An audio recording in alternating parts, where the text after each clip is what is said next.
So thank you for inviting me here this morning. I feel like a sole voice for health and social care, but hopefully you will support me, and same title as your conference is about supporting and flourishness this morning.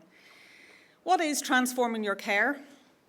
You can see our key strategic objectives that we set out as part of the review back in 2011, and we have been working toward over this last number of years. And it is good to remind ourselves, it's good for me as a reminder, that this is the objective of what we're aiming to achieve. Promoting good health decisions, and we do continue to work with our public health colleagues on how we can support people to do that. But I think the last three, or certainly those next three today, link very much to the group and audience in the room. Preventing ill health in the first place isn't just a health and social care requirement, and indeed housing can significantly contribute to that. Safe, secure, warm housing, one that's not socially isolated and can integrate people into the community, can support people hugely and keep them well, their health and well-being well. On achieving better outcomes, when people do become unwell, become ill, we need to work at how we can improve their outcomes. And from a health and social care perspective, we've been looking at how we can change that model of care and support through the work of things like our integrated care partnerships, which I'll touch on in a moment. Through the work that we do around reablement, touching on the points that Cameron made around maximising independence, getting people back home as soon as we can and getting them independent in their own homes as quickly as possible. And indeed using assistive technology and telehealth and telecare about being able to maintain them at home and live that independent life. And supported housing has got a key role in supporting those individuals do that. And the example of the mild and early stage dementia that we've just seen is a prime example of that. And finally, enabling people to live healthily and independently as possible. And sincerely, on delivering the health of our population, we do need meaningful partnership working. And to look at individuals, not just from a health and social care perspective, but how we can work together to support those people have that independent, healthy life. And that is not just, we're here today from a health and a housing perspective, but it's working with our colleagues in local government from the communities that people live in, with our education colleagues for our children and our young people, and indeed the environment and roads. Rural transport came through as an example of a strong concern that the public would have in just accessing service. Okay. So why do this at all? I do ask myself that some mornings when I wake up. But you can see, we're all aware of these figures. I will not overly rehearse it this morning, but our changing demographic of our population.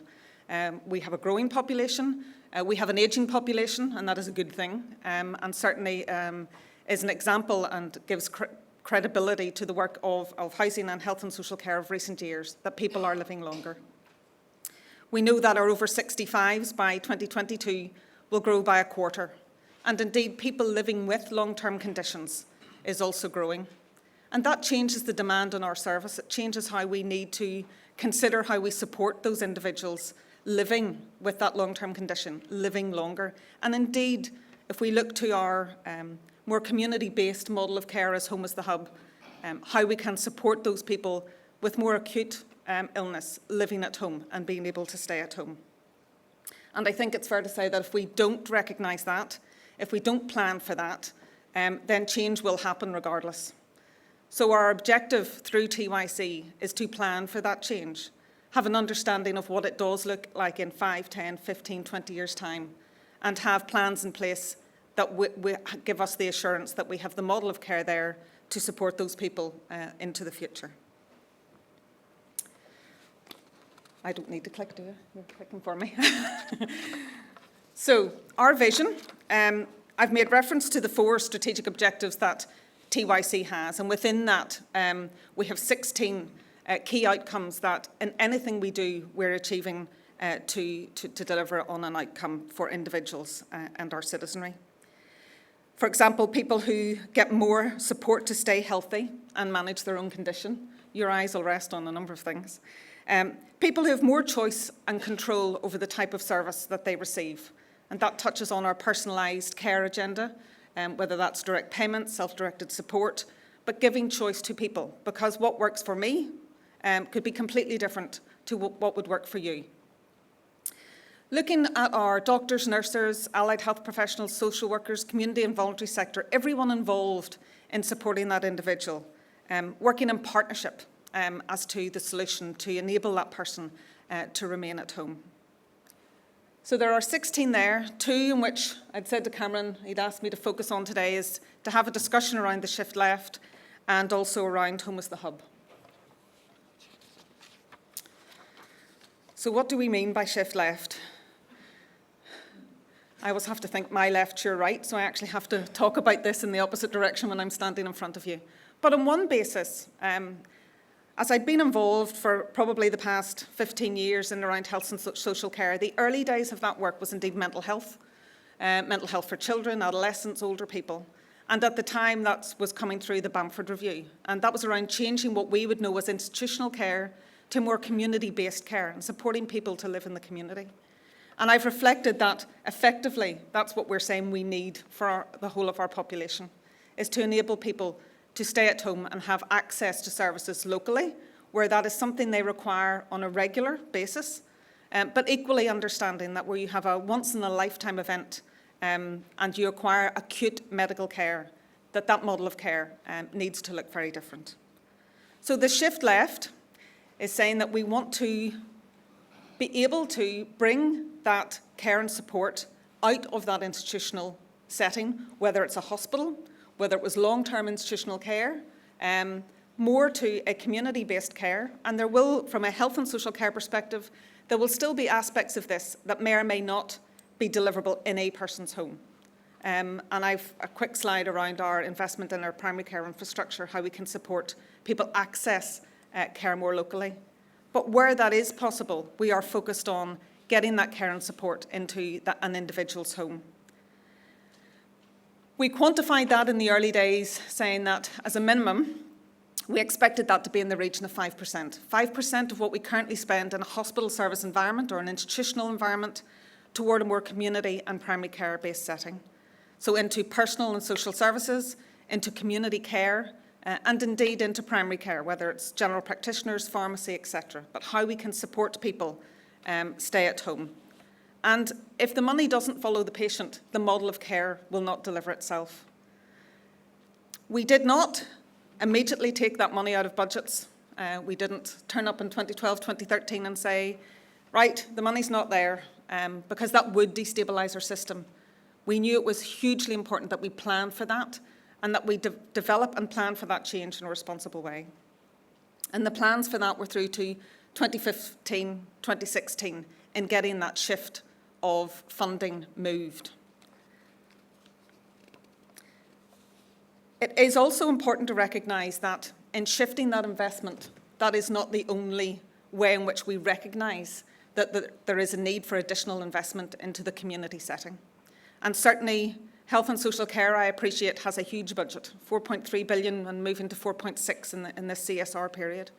And indeed, a significant element of that funding does recognise our change in demography, our demographic profile, that older population, that long-term condition. And by no means is that the only element of change, but it is certainly prevalent. And significant amount of that new investment that we currently invest also goes into providing that care and support in a more community care-based way. So, key enablers, Home as the Hub. Just a few areas that I will touch on briefly today. An integrated response, and the next slide does show you the schematic that we came up with in TYC. And as I reflected on it again, it isn't just looking at an integrated approach within health and social care, but also out with health and social care, whether that's, as I've said, housing or education or indeed transport or whatever. Supported living, and use of the experts in the room. So I will give you it from what we know our population are saying they need and value, and what we've been working with you to date on, and question query from your perspective, what works in that and what your sense of that is going into the future. We do know that we're enabling people to stay at home longer with assistive technology, telemonitoring, telehealth, telecare, And the world of technology is moving so fast. And we need not think that just because you are possibly a little bit older that you're adverse to technology. My father-in-law could put me to shame on what he can use probably a lot more than me.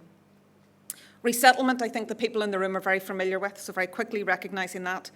But it was important for me to recognise that a lot of work has happened there, and a lot what shapes our thinking around how we go forward and what has worked, or possibly what some of the challenges have been.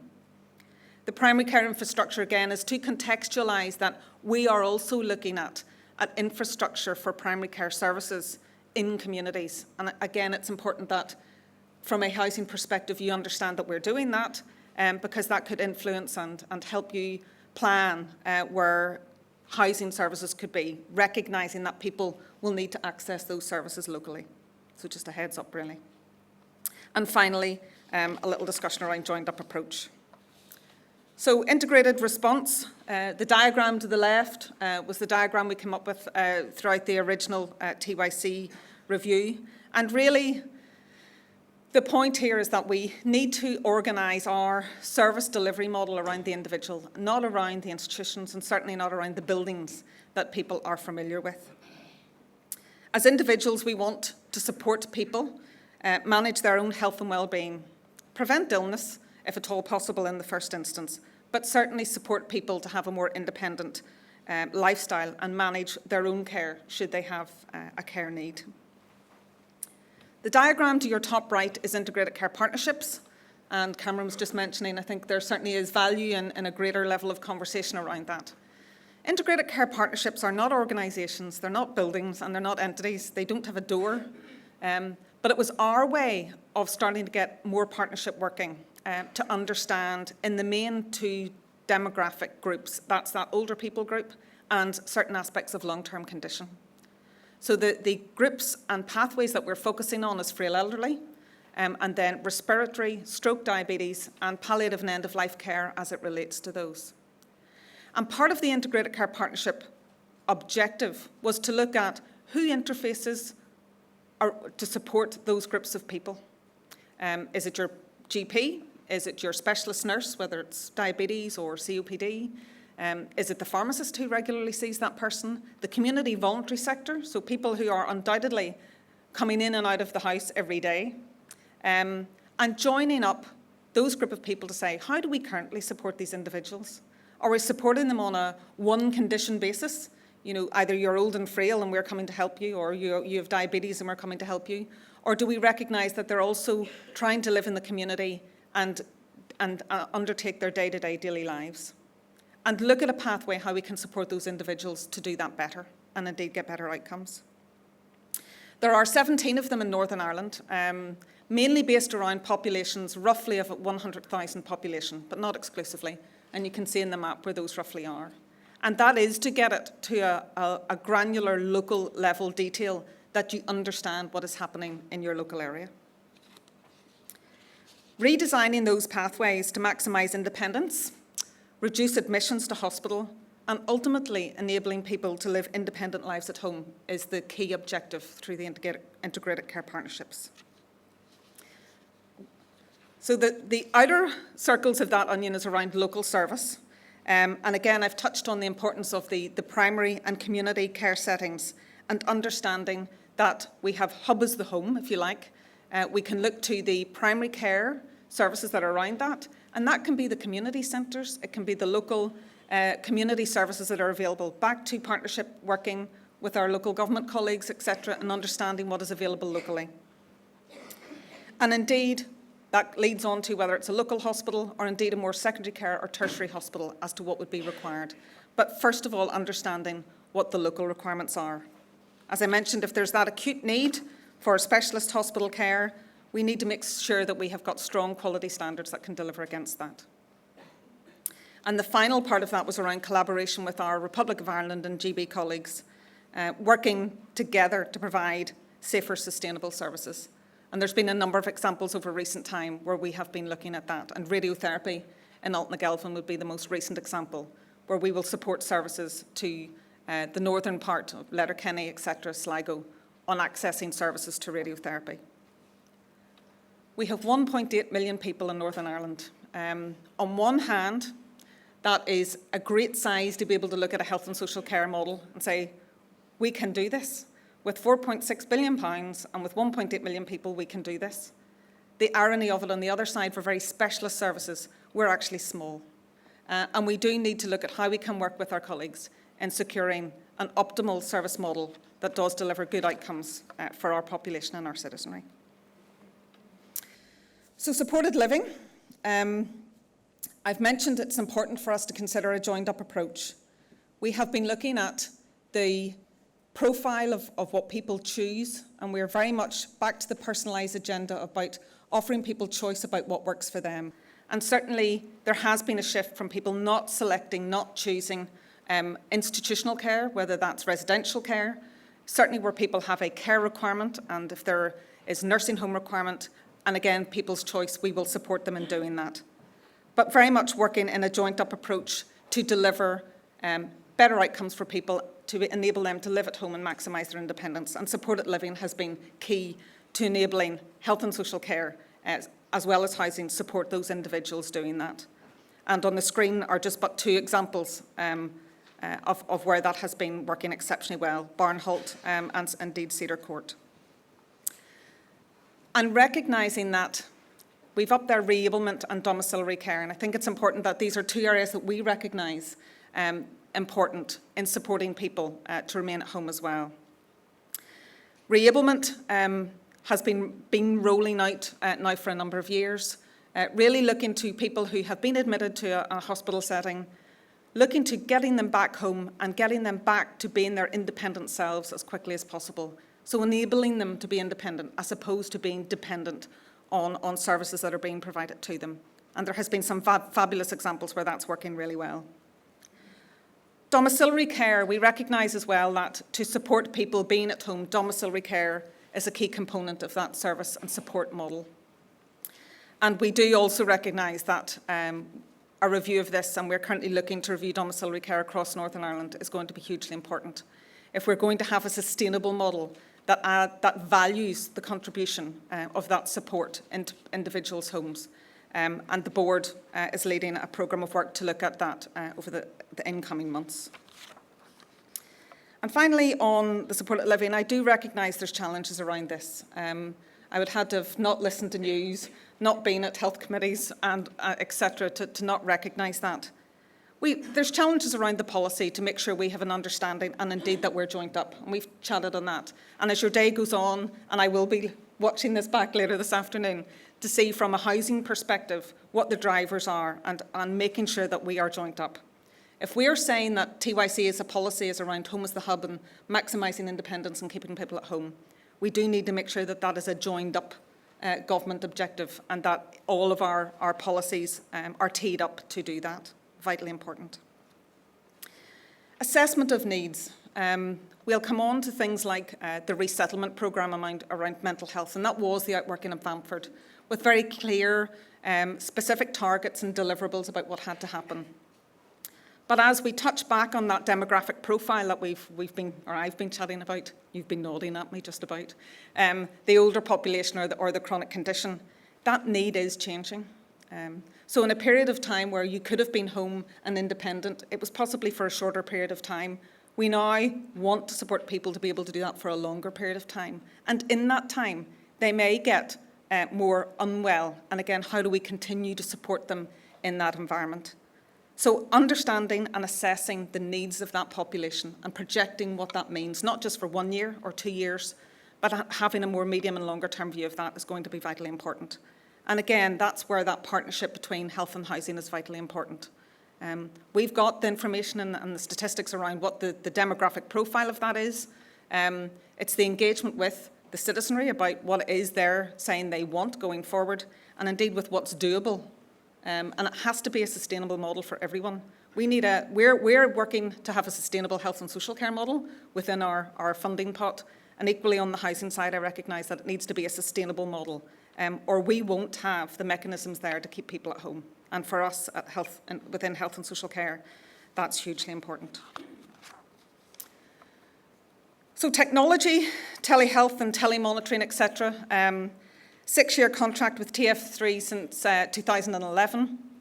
And significant work in progress has been made here, and I am in no doubt that there is significantly more ahead of us. The rate at which technology enables people to stay at home and how familiar we all become with that and less resistant to it as a mechanism is huge. There are mechanisms in this that reduce the risk for people to stay at home. It provides, I'm speaking on a personal level, it provides assurance to the families that our loved ones who are at home, our family or our friends that are at home, are indeed safe and secure. And if there is an issue, that we will be alerted to that and we can respond appropriately.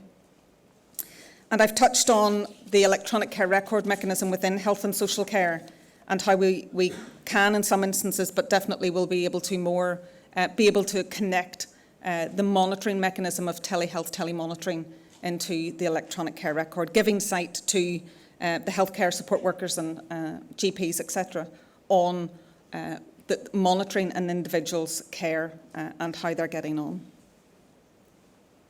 Resettlement, I've not, to be honest, a lot to say, but it was really important to recognise. I think we can enter conversations when we know we've got challenges and we need to work together and find new ways of working. But it is important to recognise where things have worked really well. And I do think resettlement is one of those. It was a challenge, and certainly one that we've been all working on since 2008. But by 2015, the key targets around that resettlement programme will be achieved. And that's on the back of partnership working.